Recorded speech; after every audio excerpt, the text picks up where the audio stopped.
Hi friends. हमने एक paper discuss किया कॉम्प्रिहेंसिव सीएफए मार्कर टेक्निक का, जो कि एक लैंडमार्क पेपर है विलियम्स का 2010 का। ये paper organisation research methods journal में, जो कि ए स्टार कैटेगरी का जर्नल है, जून 2010 के अंदर पब्लिश हुआ। और इसके एक महीने बाद इसी जर्नल में एक और पेपर पब्लिश हुआ जुलाई 2010 में, common method bias in regression with linear quadratic interaction effect. इस पेपर में सिम्पसन एंड अदर्स का ये पेपर है।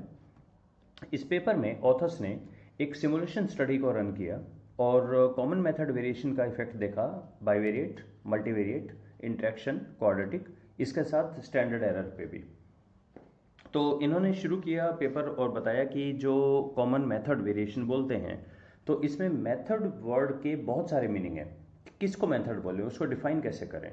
तो इन्होंने खुद अपना डिफाइन किया एक मेथड फैक्टर, जिसको ये बोल रहे हैं कि ये एक हमारा लेटेंट वेरिएबल है, नॉन सब्सटेंसिव है और इसका अफेक्ट करता है ये हमारे सब्सटेंसिव ऑब्जर्व वेरिएबल को। देखिए, एक तो था मार्कर वेरिएबल। मार्कर वेरिएबल तो हम मानते थे बिल्कुल ही रिलेटेड नहीं है, लेकिन इन्होंने कहा एक और भी चीज़ है मेथड फैक्टर, जिसका ये बोल रहे हैं कि रिलेशन है। ठीक, इन्होंने अपने सिमुलेशन स्टडी के अंदर ये पाया कि अगर हमारा बाइवेरिएट के अंदर नॉन कॉन्जेनरिक हम देखें, कि मतलब हम ये देखें कि अगर कॉमन मेथड वेरिएशंस का डिपेंडेंट और इंडिपेंडेंट दोनों के ऊपर सेम असर पड़ता है, तो हमारा जो आर होगा ना, वो इन्फ्लेट हो जाएगा। वो इस रिलेशन को इन्फ्लेट कर देता है, बढ़ा देता है, आर्टिफिशियली हाई कर देता है। लेकिन अगर कॉन्जेनरिक होगा, दोनों पे अलग अलग इफेक्ट आएगा कॉमन मेथड वेरिएशन का, डिपेंडेंट और इंडिपेंडेंट के ऊपर, तो आर जो है वो एक्चुअली डिफ्लेट हो जाता है, कम हो जाता है। और यही चीज़ इन्होंने पाई सब के अंदर, मल्टीवेरिएट के अंदर भी सेम है, इंटरेक्शन के अंदर भी सेम है और क्वाड्रेटिक के अंदर भी सेम है, डिफ्लेट हो जाता है।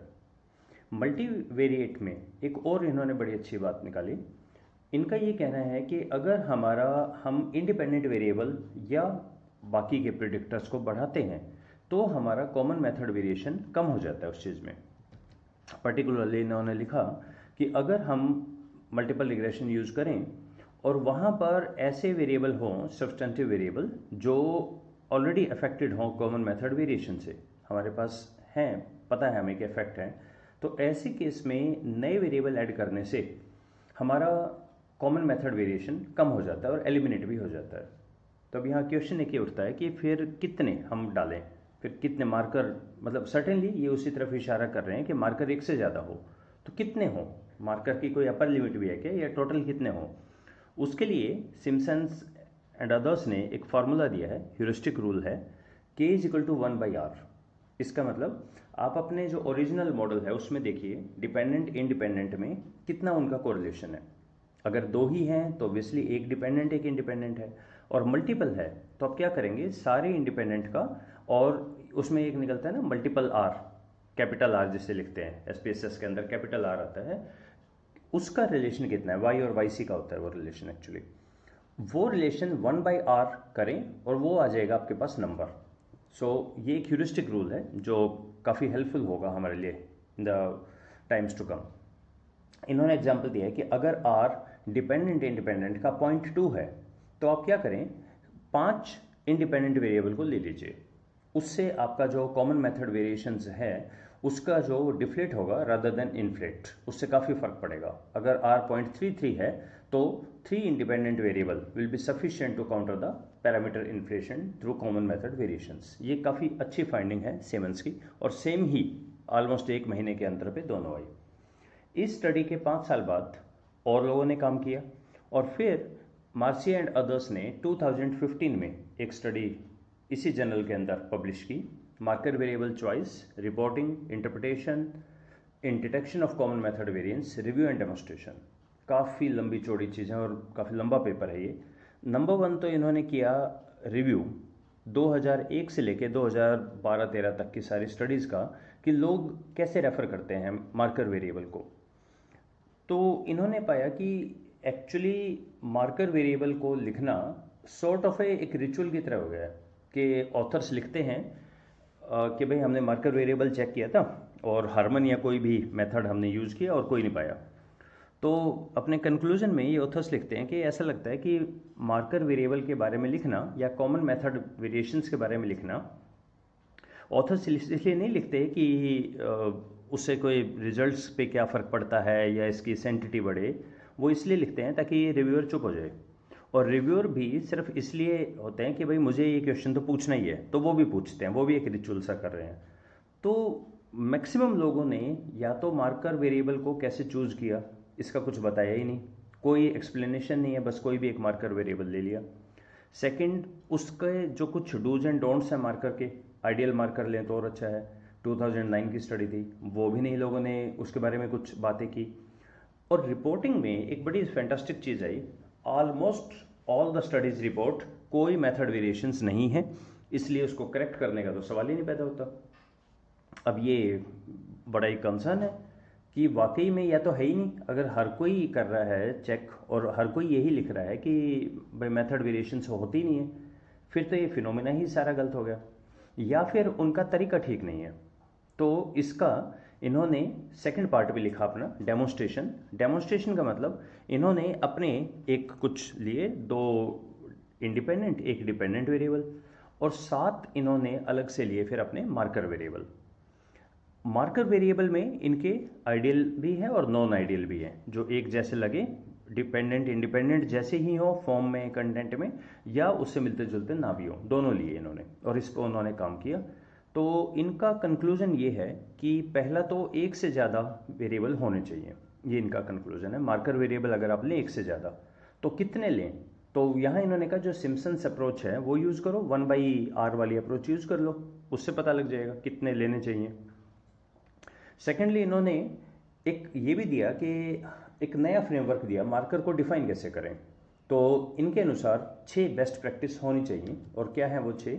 सबसे पहले तो जो भी आप मार्कर वेरिएबल लें उसका एक नाम दें और उसको पूरे से डिफाइन करें, उसका थ्योरेटिकल फ्रेमवर्क बताएं कि क्या है, क्यों हमें ऐसा लग रहा है कि ये उस जैसे मिलता जुलता है, इसके ऊपर फ़र्क पड़ेगा कॉमन मेथड वेरिएशंस का, लेकिन इसका रिलेशन नहीं है, इसके बारे में लिखें, पूरे से डिटेल में बताइए।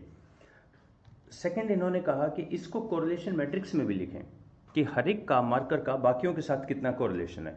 यानी अगर कोई कोरिलेशन मार्कर अप्रोच यूज करना चाहे तो वो क्या करे, सिंपल लोएस्ट कोरिलेशन का स्क्वायर करके वो मान ले कि इतना तो कम होगा, तो एक आइडिया लग जाए। लोग करते नहीं है, लोग बस लिखते हैं मार्कर वेरिएबल यूज़ किया और कुछ नहीं पाया। तो इनका नहीं, ऐसा मत करें, कोरिलेशन मार्कर में आप उसको रिपोर्ट करें। नेक्स्ट बोलते हैं कि आप ये भी बताइए कि आपकी जो मार्कर टेक्निक है कौन सी यूज़ की है। वेल, आइडियली तो आपको अब कॉम्प्रिहेंसिव CFA मार्कर अप्रोच ही यूज़ करनी चाहिए, विलियम 2010 की, पर फिर भी अगर आप यूज़ करते हैं तो आप उसके बारे में विस्तार से लिखें कि आप क्यों यूज़ कर रहे हैं इसके बारे में। और सबसे इम्पोर्टेंट है, आपको क्यों ऐसा लगता है कि मार्कर और जो आपके जो स्टडी वेरिएबल हैं उनके अंदर रिलेशन नहीं है, ऐसा कैसे लगता है। प्रेफरेबली थ्योरेटिकली आर्गुमेंट बेस्ड लिखें, अगर कोई साइटेशन दे सकें और भी बढ़िया लिखें।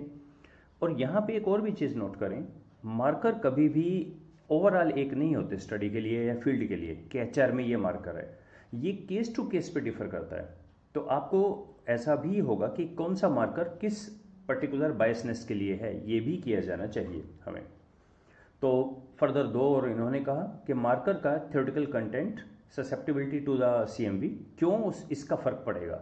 तो देखिए, ये फिर वही बात आ जाती है जो पोडस्कॉफ ने 2003 में कही थी कि रिपोर्टेड शू साइज़, ये मैंने मार्कर ले लिया तो ये अप्रायरी भी है, और ये मैंने वो भी मान लिया कि कंटेंट वाइज भी मैं इसको सेम बना सकता हूँ 5 पॉइंट पे और समथिंग।